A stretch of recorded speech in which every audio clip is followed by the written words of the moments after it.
اهلا وسهلا بكم متابعين مبدعة في الاكل. يا رب كل بخير وصحة وعافية ان شاء الله. منو حاب يجرب طريقة عمل نجس الدجاج او نجس الدجاج؟ شوفوا لي الشكل مالته. طبعا انا دا اقلي بيه هسه. الريحة مالته تخبل، القوام مالته يخبل. تجربته سهلة وبسيطة. تفريزات جاينا ان شاء الله شهر رمضان، فيراد لنا تفريزات مثل هيك شغلات نعتبرها مقبلات اثناء الوجبة الرئيسية. اللي حاب يجربها ويشوفها غير مكلفة ايضا. بنص كيلو دجاج سويت كمية هواية، او نص كيلو صدور الدجاج سويت كمية هواية. يلا ويا مبدعة نشوف طريقة عملها وكل الهلا بيكم. وهذه عندي المواد اللي هسه راح نسوي بيها نجس الدجاج. هنا أنا عندي نص كيلو من صدور الدجاج، راح اخليهم هنا بمحضرة الطعام. نص كيلو صدور دجاج. وعندي بصلة كاملة قطعتها، بس بصلة مو كبيرة، حجم وسط، يعني وسط، مو كبيرة حجم حيل. شوفوها على قد صدور الدجاج اللي عندنا، لان عندنا احنا نص كيلو صدور دجاج. هنا أنا عندي بوتيتا، وهسه راح اخلي لكم الفيديو مالتها موجود. سلقتها، قشرتها وسلقتها. بوتيتا او بطاطس يعني حجم ايضا وسط، 2 خليتهم. سلقتهم، قشرتهم وسلقتهم على النار، وبعدين صفيتهم وهرستهم. وهسه راح نخليهم هنا. انا دا اوضح لكم الشغلات. هسه راح اضربهم بمحضرة الطعام، وبعدين ارجع اخلي باقي المواد حتى ما اطول الفيديو على مود الصوت مال المحضرة مال الطعام لكم.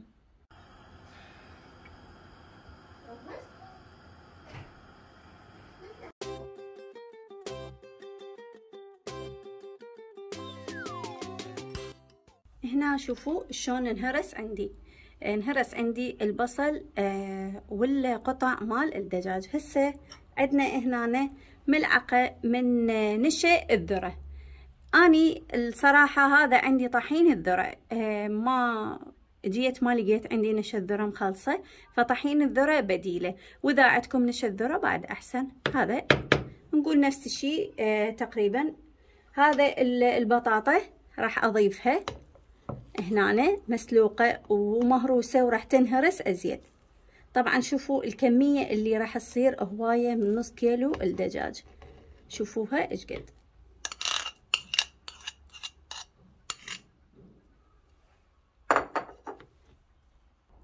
هنا عندي بيضة واحدة راح اضيفها، مطمئنة من عندها اني البيضة جديدة.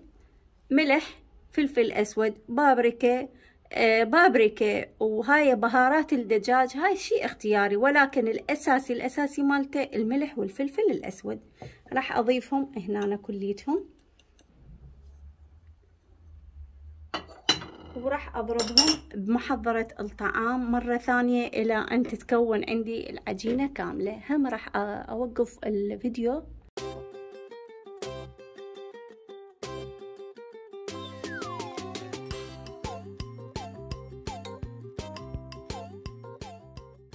وهذا شوفوا خلصته وصار جاهز. وشوفوا شلونه يخبل، وما شاء الله الكمية كلش هواية صارت.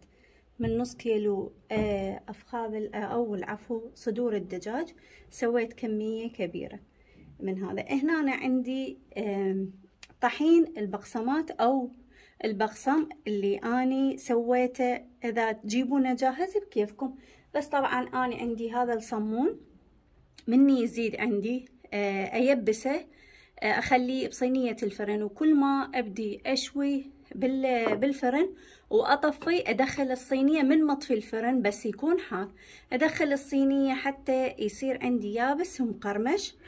وبعدين من يبس اطحنه بهذه الطريقة. حتى بالصمون العادي العراقي او الخبز، انا حتى بالخبز جربته سويته وصار عندي بهذه الطريقة. وشوفوا ايش قد ناعم. ويفيدكم بهاي الشغلات بالكنتاكي. هنا عندي شيبس، تريدون دوريتوز، تريدون اي نوعية مال شيبس بس على مود شوية النكهة مالته، او تريدون كورن فليكس ويا اضافي حتى تبين القرمشة اكثر، ويا هذا اضيفه. راح اطحن هذا الشيبس واضيفه ويا هذه البقسمات ونشكل هاي القطع. شوفوها سهلة وسريعة، وطبعا ما تاخذ والله العظيم وقت هواية، فقط وقت التبريد. بعدين ورا ما نشكلها نبردها شوية وهسه تشوفون. وهذا عندي بعد ما طحنت الشيبس، او تريدون قلت لكم الكورن فليكس، او ما حبيتوا وتحبون تستغنون عنه وما عندكم فقط الطحين هذا، عاد نضيف له بابريكا ونضيف له شوية ملح، البهارات اللي نحب نضيفها حتى ننكهه. ماكو شيء نسوي صعب على مود شغلة واحدة نخرب أكلة كاملة وإحنا عاجبنا نسويها، فلازم نسهل علينا هاي الأمور. أخلطه بهذه الطريقة حتى يتساوى كليته.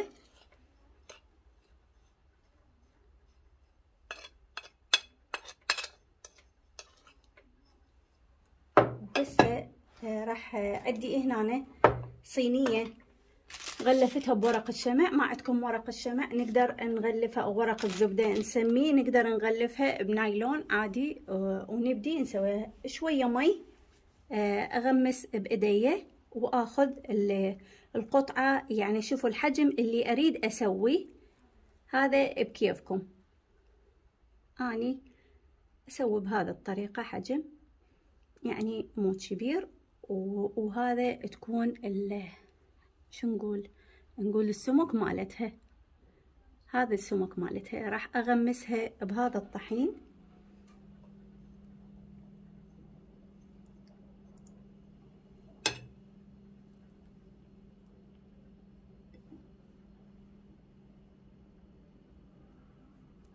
ايش قد ما نقدر نخليها حتى تتغلف. ما يحتاج نغمسها بيض لان هي بيها بيض.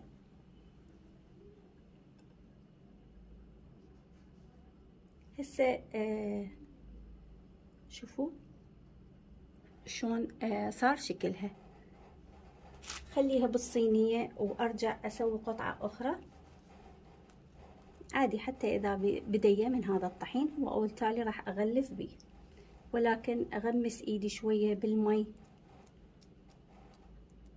تريدون هاي قطع صغار بهذه الطريقة هم تصير، وارجع اغلفها.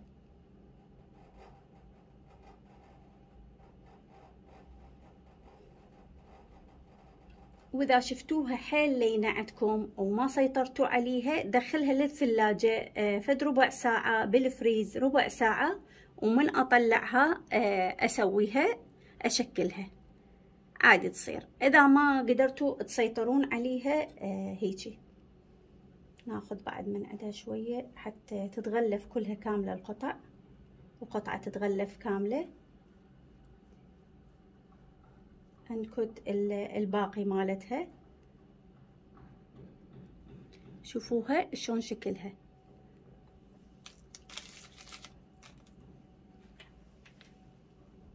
وهاي سويت اشكال من شكل واحد، الشكل اللي يعجبكم اسويه كله هيجي. شوفوا تريدون هيجي، تريدون قطع بهذه الطريقة، تريدون اصغر من عندها، الشكل اللي يعجبكم.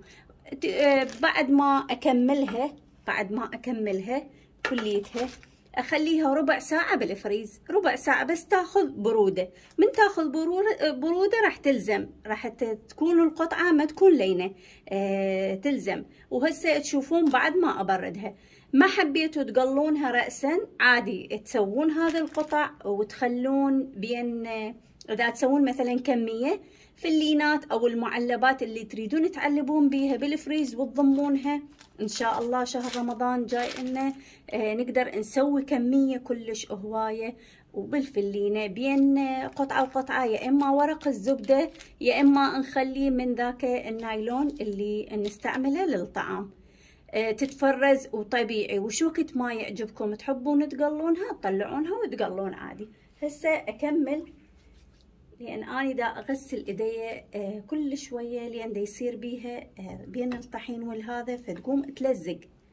هسه عندنا احنا نشوفها هيجي لينه، بس بعد ما نبردها راح تلزم عندنا القطع. واشوفكم بعد ما تبرد مده ربع ساعه تقريبا، اخليها بالفريز تبرد عندنا بين ما نحضر الدهن وبين ما نحضر باقي الشغلات اللي نريد نحضرها للوجبه. شوفوها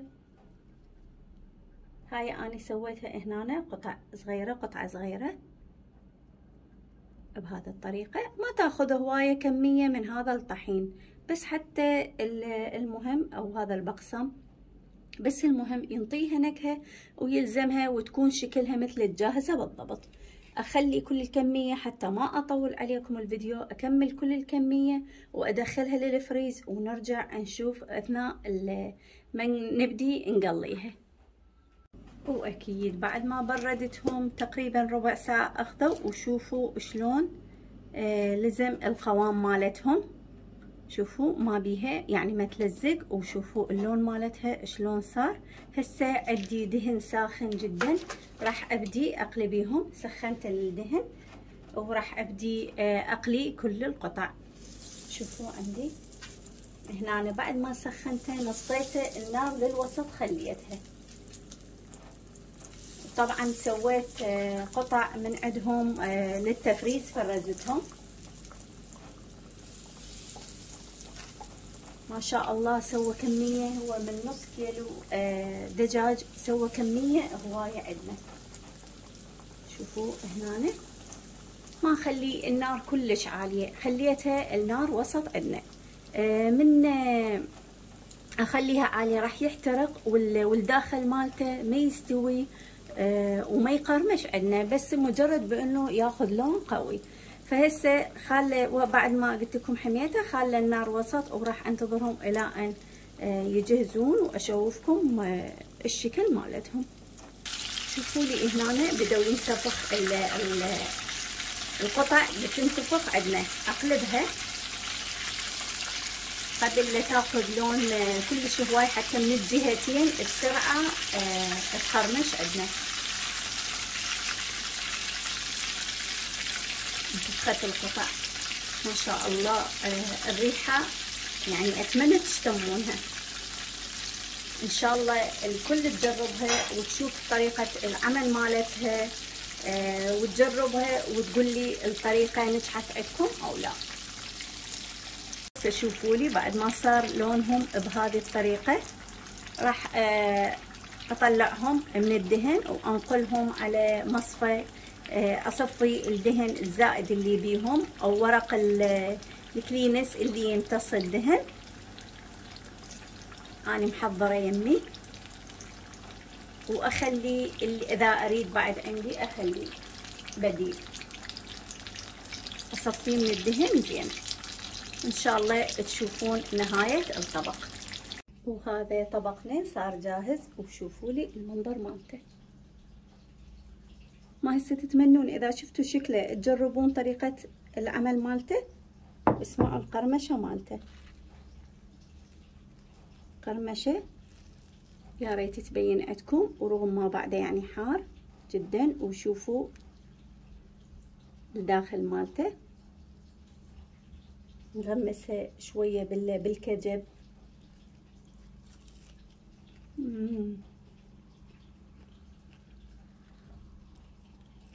والله اتمنى تذوقونه من ايد مبدعة. شوفوا القرمشة وشوفوا اللون مالته، وسهل وبسيط وما ياخذ من وقتنا هواية. تقديمه مع الكجب والمايونيز والشغلات اللي تحبون تقدمونها مع البطاطس ايضا. ان شاء الله الطريقة مالته عجبتكم. اشكر متابعتكم للفيديو، واشكر كل من دا يدخل للقناة، واشكر كل من دا يشترك بقناتي، واتمنى منكم تكثروا لي باللايك للقناة حتى تصعد اكثر واكثر وتوصل للجميع. واتمنى منكم اللي تشتركون بالفيديو مشاركته مع الاصدقاء مع الاقارب او باماكن اللي تحبون تشاركون بيها حتى يوصل الفيديو للجميع. والكل تستفاد من الوصفة مالته. أشكر متابعتكم للفيديو. أختكم مبدعة في الأكل، مع ألف سلامة. قبل لا أنهي الفيديو للأخير، هاي شوفوا تفريزات خليته فرزته بهذه الطريقة، تغلفونه بدون ما تقلونه. أغلفه وأدخله بعد ما أشكله وأدخله للفريز. إن شاء الله ما تنسوني باللايك. مع ألف سلامة.